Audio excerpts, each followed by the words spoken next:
If you're trying to conceive and feeling overwhelmed with fertility advice, then this podcast is for you. Welcome to Don't Tell Me to Relax, your fertility podcast and antidote to unhelpful fertility information. I'm Hannah, a fertility acupuncturist, teacher and campaigner for better fertility education. This podcast aims to empower and inform you about your menstrual cycle and fertility. It's basically all that information you didn't get in sex ed at school, with the aim of improving your understanding of your reproductive health and optimizing your fertility. Hello everybody and welcome to this week's episode of Don't Tell Me to Relax. I'm joined today by Claire Mooney, who is from Fertility Solutions. And I'm going to ask Claire to introduce herself and tell us a little bit about her background and the work she does at Fertility Solutions. Okay. So, basically, I am an embryologist of old. I don't know, like any child, I didn't know what I wanted to do in life. I wanted to show jump horses. I didn't want to do anything else. I did a degree, and then as part of my degree, you have to do a project, and I didn't want to do it on dung beetles, the habits of dung beetles. I thought, no, I don't fancy that. So instead, I did it in the local assisted conceptive unit, the Liverpool Women's Hospital, and they very kindly let me do a project on sperm. And my love of male fertility was born pretty much in 1994, 93. And I did a project on motility of sperm, absolutely loved it. Then I did a master's in reproductive biology. Then I went to Hammersmith Hospital. Then I became an embryologist. And I had 15 years of being an embryologist, and then a senior embryologist and a lab manager, then a consultant embryologist. So you go in and help people to sort things out when there's problems with the clinic. And I really loved it. I loved my job very much. But I was very disappointed by it, because I think I was disappointed at how many people don't get pregnant, Hannah. And it might shock your listeners to know that I started doing IVF in 1998, and it's obviously 2023 now, and the pregnancy rates haven't really increased hugely since then. So about 1 in every 3 people walk away with a baby from IVF per cycle, about 30%, so just under 1 in 3. And so I was always telling more people that they weren't pregnant and more people that they weren't going to have a baby than I was telling were going to have a baby. So that was always difficult for me. My first love was always sperm, and yet men's fertility didn't seem to be registering on anyone's radar. I was confused by that. Then I had a few personal experiences with personal relatives having sperm tests. So I thought, do you know what? I'm going to start my own little sperm clinic, because, and I was still working as a consultant embryologist at that point, running IVF labs and things. And I started Fertility Solutions in 2013. So that's 10 years ago now. Actually, we let our birthday slide. I must actually go back and do that. But it started very small, actually. It just started as a small thing, semen analysis in the evenings at the Spire Hospital. But then I met Jonathan Ramsey. Now, Jonathan Ramsey is the foremost urologist worldwide now. He's recognised as probably the most important male fertility consultant in the world. Wow. By everybody. Yeah. So he kind of contacted me and said, can you come and do some semen analysis for me? And I thought, all right then. And then a partnership was born, and I became more inspired than I'd been in 15 years at that point. So this is my 26th year now being an embryologist. So I became inspired and excited. And because I could see what Mr. Ramsey was doing, he was helping people have babies. I mean, people that we couldn't help. There was a patient in particular, actually, that we dealt with that had treatment with us at the clinic that I was working at, and they've been told they needed donor sperm. Mr. Ramsey treated them. They had an infection, I think. And then a couple of weeks later, they conceived naturally. This is not an unusual story, Hannah. And I'll probably at some point, if you would indulge me, allow you to tell you a couple of the stories of the week. So we have stories of the week. People just email me to tell me how they're getting on, and we have them every single week. So I've had 2 people this week that would be quite interesting to tell your viewers about. So I set up Fertility Solutions to look at the male side, because I was fed up with IVF treatment being unsuccessful. IVF isn't the answer for all couples, as we know. It's a technology that doesn't work for most people, because if you don't investigate the man really thoroughly and unfortunately, it takes an egg and a sperm to make a baby. And women do get a lot of investigation in fertility clinics, but men usually just produce a sample by masturbation and have a semen analysis where they look at the number of sperm, and then that's it. A Mm. man is his sperm. There's no, what is this man doing? What's he eating? What's he drinking? What's he smoking? What's happening here? What's his history? Does he have diabetes? Does he have illnesses? Is he suffering from a major illness? And so, and if we look at it so basically, we can't be surprised that these things don't work so well. So I Mm. set it up for that reason. No, I set it up just to do a bit of semen analysis, but it grew and grew and grew because I think the patients made it grow as well. I mean, up until now, I've seen a huge shift in the last few years from people just going into IVF clinics and accepting their fate to now saying, hang on a minute, let's just do some more investigation. And I'm not against IVF, Hannah, at all. I have to say that all my colleagues in the IVF world are very sympathetic, caring, hardworking individuals. But the problem is that it's very historic, I suppose, and not to investigate the sperm in great detail, in my opinion. I mean, not for all clinics, obviously. All clinics are not equal in that respect, but overall, the man usually isn't really investigated past a semen analysis, usually, until Yeah. there's no pregnancy. In an ideal world, what would you Mm. advise for men and women to do in terms of, well, not women, but in men in terms of investigations? Because there Yes. is just generally this idea that you do one sperm analysis, maybe two, but that's it. What would you say to people in terms of the level of investigations that need to happen? So, in an ideal world, our National Health Service would do all of this. Yeah. We're talking about an ideal world. Yes, In we an are. ideal world, I would like the National Health to, when a couple was trying to have a baby and struggling, to investigate the woman very thoroughly, but then to say, let's investigate the gentleman as well. Let's do a semen analysis. That's a good place to start, because if you have no sperm in the ejaculate, that is something that you need to be referred to be helped with. But I would like to see every man that is trying to have a baby have at least 3 basic tests done. I'd like him to have the semen analysis as a starting point. And then after that, I'd like him to have a semen culture to make sure there's no bacterial infection in the sperm, because that is responsible for infertility, failure of IVF procedures, and sometimes miscarriage. And I'd like him to also have a DNA fragmentation test of his sperm as well. So we Mm. want to look at the sperm. So semen analysis looks at the sperm. It's microscopic. You're looking down a microscope to see all the sperm swimming away, what kind of shape they are. That's a good starting point. But then the DNA fragmentation test looks inside the sperm at the genetic level. And that is obviously what the sperm is designed to do. It's designed to be DNA with a tail. It's supposed to penetrate the partner's egg, contribute the half of the chromosomes to the embryo. And so it makes sense to look at the actual genetics of the sperm themselves to see if they're also healthy. And the way that they do that, we do that, is by looking at the amount of fragmentation in the DNA. You can break the DNA down.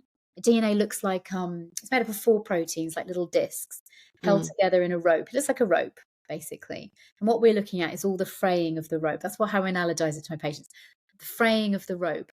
And the more frayed the DNA is, the more damaged it is, the more chance there is that the man is suffering from male infertility. And the problem is, you see, is that semen analysis alone doesn't do that one thing that all men think that it does. And I would if I wasn't in this industry. They're having a fertility test. So one assumes if you're having a fertility test that you're checking to see if you are fertile. Can you have a baby? But the problem is that this test doesn't tell you that. It doesn't. It will tell you that you can't have a baby if you have no sperm in the ejaculate. Mm. But it doesn't tell you if you can. And DNA fragmentation overall is better at telling you whether you can. So are you potentially more fertile? It's a Mm. better test because it looks at the actual genetics of the sperm itself. And then making sure there's no pathogens in the sperm is really important, because Enterococcus faecalis, one of the biggest bugs that we see all the time, has a huge effect on the motility of the sperm, But also, if you're having IVF treatment and if you're waiting for your one and only IVF treatment on the NHS, then if you have pathogens in the sperm, bacteria in the sperm, it will affect the chances of that treatment cycle being successful. And what happens in IVF, of course, is that we're using teeny tiny media, we're using teeny tiny volumes of media, not like the human body, which is full of mils of media, of fluid. So these bacteria grow and they become very problematic. So ideal world, the NHS should say, okay, that's fine, you're struggling to conceive. Let's give you these 3 tests right now. And then after you've had the 3 tests, get a urologist, not a GP, not a gynecologist, a urologist, a male fertility doctor, to examine the results and examine you. So have your tests done, go and see the urologist, have an examination of the testicles, the lifestyle, your full clinical history. Look at these tests and get advice and treatment from the urologist to begin with. That's the ideal world. So why does that not happen? Okay. Well, I think that I am actually, Hannah, quite proud of our National Health Service. I'm not a National Health basher. If you break your arm or you have cancer, our national health is something to be very, very proud of. But the problem we have is that with fertility, the funding is limited. It's limited in a way that it depends where you live as to whether you get help. It depends how many children you have. It depends how old you are. And so the NHS doesn't have clear pathways to send gentlemen down. It doesn't have clear sort of pathways to do that because of resources. It really does come down to how many urologists you'd need to actually supply that service and how much money you would need to supply that service as well.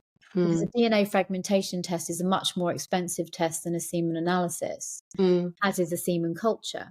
So I think it's restrictive from a monetary point of view. Yeah, I understand the NHS restrictions, but often we still see many, many people through our clinic who are paying privately for IVF, and they are still very few investigations done into the male side unless there is something found. But, as a sort of general rule, it's kind of like female investigations, a sperm test, that looks okay. We'll crack on to IVF. So it's still not a general practice from what I see in a lot of clinics to do thorough male investigation. It's just still the sperm test. And I've had quite a lot of people who, when we talk in clinic about looking at the DNA, they go back to their clinic and their clinic say, it doesn't matter. We don't need to do the DNA test because we're going to do ICSI anyway. So, we don't need to worry about that test. It's a lot of money. Don't waste your money on it. That's kind of like a lot of people that we've worked with who are told that. So why does that happen? It's historic, Hannah. So if you go back to Bob Edwards and Patrick Steptoe in the 1970s, when they first started doing IVF treatment, I think it was 78. They didn't invite urology to the party at that point. You see, it's one of those things that is a service that's run by predominantly gynecologists, and it's all about just not, I suppose, having an integrated approach. We have an integrated approach. When people come and ask us why our pregnancy rates are so high, it is because we have an integrated approach. So we work with a gynecologist. Probably shouldn't mention her on your podcast, but she's amazing. And she obviously looks into the male side first and then the women's side, and then they have fertility treatment and they get pregnant. Our pregnancy rates are in the 70s. That's standard for our patients. But I think that it is a historic thing. But I think things are changing because people are now reading, listening to podcasts like this, approaching me, having conversations with me and Mr. Ramsey, and the patients are changing things. And that's quite exciting for me. I mean, I'm 50 years old. I mean, I've been doing this now for the best part of my life. And I have to say that I am now seeing a generation of patients in their 30s that are just so smart and in tune with everything, and they are approaching me and asking and telling me what they need to have, and then I'll obviously talk to them about it and go from there. But the patients are changing things, but it's a historic thing essentially. Yeah. But the top clinics are now tuning into this a bit more. The American clinics are definitely tuning into it, And the European clinics, the Scandinavian clinics are quite tuned in as well. So things are changing, Hannah, but they are changing far too slowly for me. I'd like Yeah. to see them. I mean, I just hear too many stories of massive failure of IVF over the course of time, and then it transpires that the man's got an infection that could have been easily treated with antibiotics. That's one of my stories of the week this week. Mm. And I mean, I would like to see the situation change, but it is one step at a time. And Mm. also, you mentioned the expensive test. You're not wrong. Mm. So DNA fragmentation costs around about £400 to £500 for clinics to carry out, and it's because uh, historically there've only been a few clinics that carry it out, but we are changing that. So Mm. at great expense to our clinic, we have now invested a huge amount of money that we will never see again to have a DNA fragmentation service at Fertility Solutions in Beaconsfield, and that is going to be launching in February next year. And we will be offering this test at something more in the region of semen analysis prices. Great. So trying to bring this test to the masses. I mean, that's my passion. I mean, people overuse that word in my opinion, but it is my life's work now to improve the situation, not for men. I mean, I champion the man, but I'm also for the woman, because if you're not looking after the man, you're affecting the woman. And what's happening in this situation is that the woman is getting older.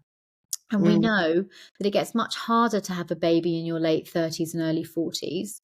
So it's so important to do something from the very, very beginning. So we will make this test more accessible, and we will also, we're making ourselves more accessible as well. So, for example, we charge something like £40 for a consultation, because there is a massive divide between NHS and private healthcare at the moment. And we are trying to bridge that divide as well, because, and our ethos is pregnancy at home, trying to work out why you're not getting pregnant at home. And I think with things like diet, exercise, acupuncture, reflexology, keeping your testicles lovely and cool, taking regular multivitamins, not drinking, not smoking, all those things have a very, very positive effect on the man. Because, of course, the one thing about the man that is true, that isn't true of the woman, is that the man's fertility is changeable, Hannah. And I mean, I'm 50 years old. I've been through the menopause. I'm never going to have a baby, and that's the end of my fertility life. But and then that's true of women. We're born with all of our eggs, and so when our eggs deplete and become chromosomally more unstable, our chances of having a child massively reduce at that point. So, I mean, from my point of view, the man should be the first place to start. Let's make this sperm supersonic. Let's make this wonderful sperm fantastic, and then give the couple a chance of getting pregnant at home over and over again. Or if they're going to have IVF treatment, going in there with some really beautiful quality sperm. And you mentioned ICSI a minute ago. I would like to just mention that. So my background is that I've done many ICSI procedures in my life where I injected sperm with eggs. Sorry, eggs with sperm. We say it the wrong way around. I said it wrong way around the other day with a patient. And they was like, what do you mean? Injecting sperm into eggs. And I have to say that the problem with ICSI, and the reason that it just doesn't work for certain men, is because no embryologist has X-ray vision. They can't see the genetic structure inside the sperm itself. So the name of this game, if you like, is to improve the sperm so much so that most of the DNA is healthy, most of the sperm are healthy, so that when the embryologist comes along and picks up a sperm to inject into the egg, the odds are much higher that they're injecting a sperm into that egg that's healthy. And so that's what we do. That's what Mr. Ramsey does, improves the chances of natural conception or fertility treatment working. I mean, fertility treatment is essential for us, for a lot of couples, because for a lot of couples, it does remain absolutely accurate that they wouldn't have a baby without IVF treatment. But what I would like to see is thorough investigation from the beginning. And then once the patients were having IVF treatment, to go in there with as good a quality sperm as they possibly can. Yeah, absolutely. The DNA test, talking about like getting it out there more, like, Mm. we're obviously based in London, so we have, we work with people who have access to like your clinic and getting the test. But what about for the rest of the country? Okay, so that's quite easy. So there are sort of hub situations throughout the country to get DNA fragmentation testing done. Mm, I mean, for us, a lot of times people bring us the DNA fragmentation results from elsewhere because they go to their clinic, have the test done, because a lot of fertility clinics do it. They do offer it eventually. And they can bring those results to us. And that does happen quite often as well. So the results can come to us with the culture test, the semen analysis, and we can interpret it just as we are right now over Zoom, the mm, power of the computer. mm, Obviously, COVID brought this in a lot more, but it's very helpful to be able to talk to patients like this from mm, the comfort of our own laboratory. So mm, we do that very often now as well. But people do travel from all over the world to see Mr. Ramsey and mm, myself as well, which is exciting for me. We had a couple this morning from India mm, who had multiple failed cycles. And I can honestly say I think I've worked it out this morning already. But it's one of those things, isn't it? I've just seen so many samples in my life. It must be, I'm going to say 20,000. It must be maybe more, it might be more than that. I don't know. But when you've just done it so much and you've seen it so much, you can just tell straight away what the problems are, I mm. think, because you've just done it so much. Automaticity, isn't it? Like Yeah. driving. Yeah, it's funny. I have a similar thing when in acupuncture. Sometimes people walk in through the door, and just before they've even sat down, you get a sense of what they're going to say just by Mm. kind of how they are. You sort of pick that up. Can we just talk about culture tests? Because Sure. I do a lot of work with vaginal microbiome. I Yeah. did a 6 month sort of mentorship with a lady in Australia about working with the vaginal microbiome and supporting that to support fertility and women's health. And it's a really fascinating area because in a similar Yeah. way, you do microbiome testing, you find all these bugs, and then and then you kind of treat, you want to sort of restore and get a really good microbiome. But again, what I find is it's really difficult to, let's say we find something in the female microbiome that we know is being passed between the man and the woman. That's right. It is sometimes like banging my head against a brick wall to try and get both Mm. parties treated. Yeah. And it's so frustrating, and it's so people take it to clinics or they take it to the doctor and they're like, no, we don't know what this test is, there's not enough evidence, is something that often comes up. But it sounds to me like you really do see the value in doing a semen culture in a similar way, because any bugs there are going to impact the sperm. It's one of those things that's very cheap to do. It's a super cheap test. Mm, I mean, yes, I think every man should have a semen culture, maybe a microbiome, but microbiome should only be done in the hands of clinicians like yourself, Hannah, that are experienced in it and know how to interpret the results. mm, And yes, at our clinic, when they see Mr. Ramsey or myself, we always see the couples together, mm, always. yeah. Occasionally, I'll see the man by himself if he's very shy or wants to tell me something private. But overall, I do recommend that the couples are seen together, because you're absolutely right. If one couple has a bug and they're having intercourse to try and have a baby, that bug can be passed between couples. So, I mean, it's very interesting. It's obviously there's lots of microbiome information coming out across the world at the moment in terms of what people eat, of course, as well. And I do think that it is going to be, I mean, at the moment we are doing it routinely, female and male at the same time. Mm, We do that routinely for patients that come in to see us to interpret the results together collectively. And we are seeing incredible results once those bacteria or other organisms are settled and are balanced. mm. So you treat with, so you, I guess you give if you find something, you give antibiotics to the couple, and then you Yeah. see the improvements from there. I mean, I've got a couple this week who I met them about a year and a half ago. They'd had 7 IVF Oh my cycles, gosh. 7. Yeah. They were told they needed donor sperm and donor eggs. They would never have their own baby.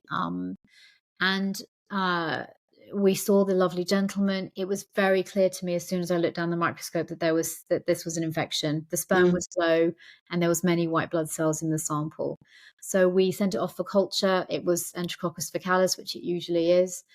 We gave them antibiotics, or Mr. Ramsey did, and they conceived naturally. And they conceived naturally about 9 or 10 weeks ago now. Mm, Obviously, it's an ongoing thing at the moment, and that was one of my patients yesterday.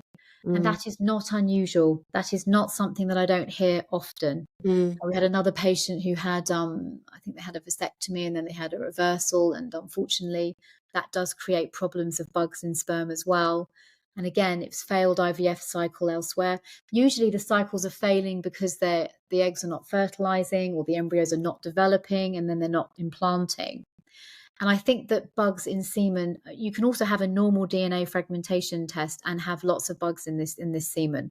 So the mm, two things don't have to be related, mm, which is why, Hannah, in my opinion, it's so important that you have, I always call it a captain at the helm of your ship. mm, Somebody who's like Mr. Ramsey, Mr. Kelsey, and there's another gentleman called Professor Tet Yap. He's also very good as well. mm, You know, when you have these kind of individuals steering you and interpreting these results for you specifically, that's when it gives you a much better chance of having a child. mm, What worries me sometimes is when patients are doing these things online. mm, I think I would be as well. I'm a hypocrite, by the way. I would be doing it too.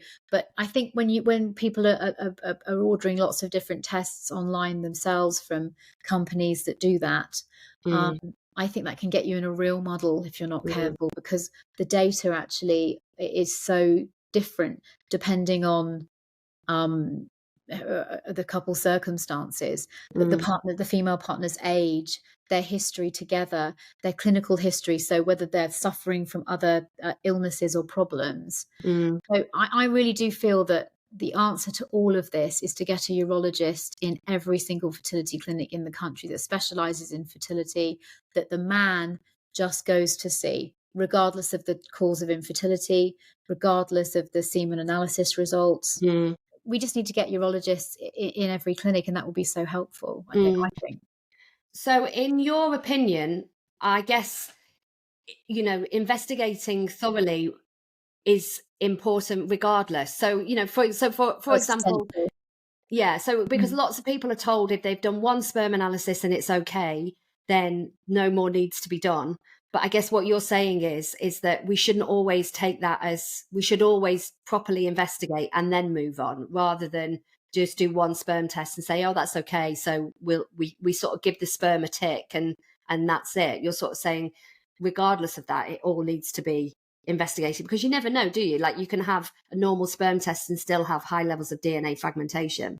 Absolutely. I only can wish, Hannah, that people that clinicians, GPs would go far beyond semen analysis, and semen analysis changes. So I Mm, think when people like Mick Jagger and popular people have babies in their 70s, everybody assumes that that is possible for everybody else. But what we know is that men actually do have a biological age. So we know that their sperm after the age of 50, so I think it's actually even 45 now, starts to become far less fragile. So it's far more fragile, sorry. So I think mm, ultimately that continuing to investigate all of these things very carefully from the beginning and constantly is very important, because fertility changes. So some men will have babies, and those babies will then be, young children. They'll be 8 or 9, and they'll assume that it can't possibly be them because they fathered children previously. We see yeah, lots and lots of men that have fathered children previously that then go on to have secondary infertility. Many, yeah, in fact, a lot yeah. more than anybody realizes. Yeah, and we see that a lot in clinic when people are struggling to have a second child and they say, well, it can't be my partner Yeah, because that's we right. would, it's a It very, can't be. very common, uh, Exactly. And yet, yeah. secondary infertility in men is actually quite common.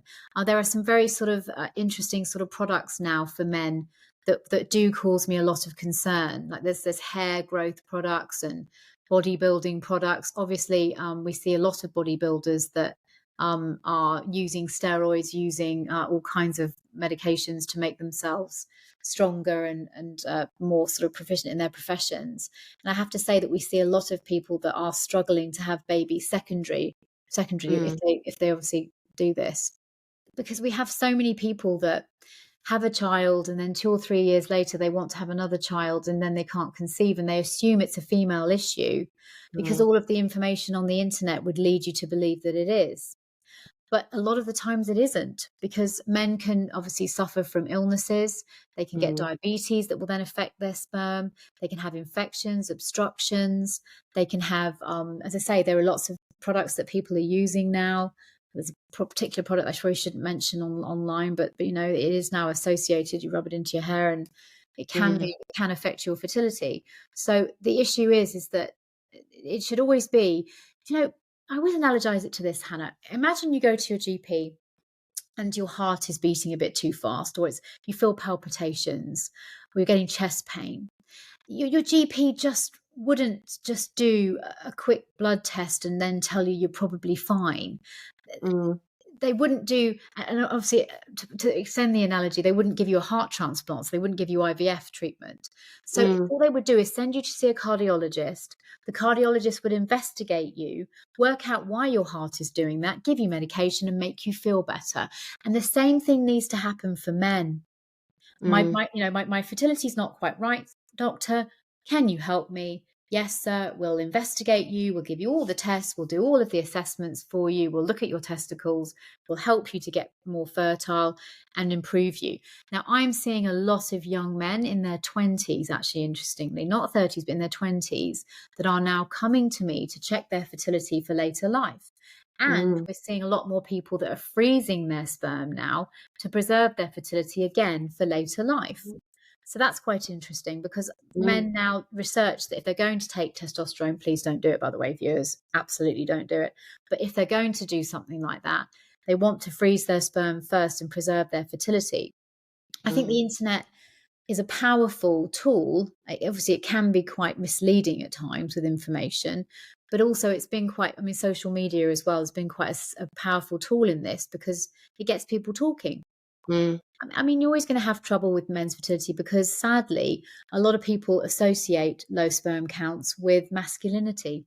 Mm. And I mean, that makes me very sad, because men can feel quite demasculinated by it, and then they don't talk as much. But I think that is changing. I am seeing younger people now realizing that if their sperm count is low, it's nothing to do with who they are as a person, Mm. as a man. It's to do with their testicle. I Mm. mean, I have Crohn's disease. I don't have a problem with telling everybody who wants to hear that. And I never sit here and think, well, what did I do to make myself have that? Mm. How did I make my immune system turn against my intestines? But men have a low sperm count, and the first thing they think is, what have I done? Mm. How have I done that? I must have done something. I must be less of a. That's the mentality, Hannah, that we need to change. We Mm. need to change how we view people that have a low sperm count. We need to understand that actually it's a testicular malfunction, in the same way as guts, hearts, and livers and kidneys malfunction. Absolutely, yes. Can you tell us a little bit about just one more test that comes up a lot is the oxidative stress test, and the Well, difference between a DNA test and the sure. oxidative stress test? Well, a DNA test looks at the inside of the sperm. You're Mm. talking about a reactive oxygen species. So our whole body has that. Every cell metabolizes and has a byproduct of ROS, of reactive oxygen species.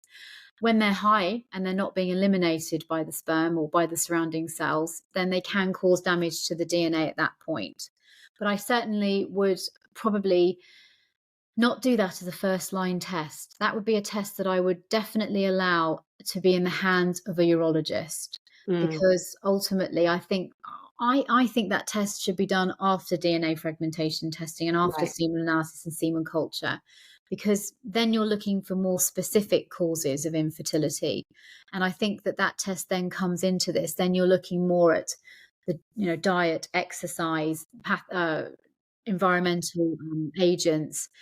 Then you're getting down to the really fine bits of men's fertility, and that should really be handled by a consultant urologist. Mm. And do you think at any point in the future there will be more urologists working in the NHS? Do you Yeah. think that Oh, is? Do you I think it mean, will change? there's two actually amazing women coming up. Actually, they're fantastic. Lorna Clark and I can't remember Penny's surname. Obviously numbers. I'm amazing with. If you were a number, I'd never forget your name ever. It's how my brain works. But yes, I think that it is a growing area of medicine. And I'm actually seeing a lot of male fertility clinics springing up. Some of them cause me more concern than others, though, because some of them are just semen analysis clinics dressed up as a male fertility clinic. That does concern me a little bit. But some of them were also quite authentic. And I think that people are now realizing that there is, I dare I say this actually, I mean, and I'd like to just say about our clinic is independently financed. So Yeah. we are not an organisation that is linked to having lots and lots of fertility treatments and charging lots and lots of money for things. But let's face it, sometimes market forces do drive these things, and it can be a good thing in the long run. I've been alone in this market now with Fertility Solutions and maybe a few others for about 10 years. But now we Mm. are seeing more and more clinics springing up across the country. And so I suppose it is getting more sort of vocal, and it's becoming something that's becoming more interesting for people to study, because up Mm. until now, gynecology was something that, I mean, urologists were seen as the person you go to for erectile dysfunction, for kidney obstruction, for kidney infections, testicular torsion, all those kind of things. But now we're really starting to understand that male fertility is a specialist subject. It Mm. was actually until 1992. There was loads of research into men's fertility up until 1992. But something happened in 1992. Along came ICSI, you see. Along came this technique where you Mm. inject sperm into eggs. And with that, stopped any kind of investigation into the man, Mm. because that was seen as the universal answer to infertility, which it isn't. Because if that was the case, the pregnancy rate should be at least 50%, because 50% of all infertility is caused by the man, at least 50, Mm. I think. Yeah. So you would see at least 50% of IVF being successful, not the case. And you'd actually see more than that, of course, because you're alleviating female fertility issues as well. So you would see a standard 70% pregnancy rate, in my opinion, if it was a successful technique for all. It is a successful Mm. technique, but not for all. That's the Yeah. important thing, I feel. Yeah. It shouldn't be one size fits all. It's interesting, isn't it? Because we see lots of people who are doing their IVF treatment through NHS clinics, Mm. and which is great because, Yeah, so agreed. many people can't afford to do full private rounds of treatment. And often what we say, or what I sort of suggest is that if there is a male factor issue and they want further investigations, then it is good to spend your money Yeah. in going privately for that part. And then, we've got lots of people who do a bit of both. So they might do some male investigations privately, and Mm. then do and sort of sort out the sperm so it can be exactly as you say, so it can be the best it possibly can be. Yeah. And then they go in and do their treatment through the NHS. And I've seen quite a lot of success with that, because rather than just kind of immediately start treatment and go for ICSI, which is what they've been Mm. told, they've actually decided, actually, we would like to investigate this.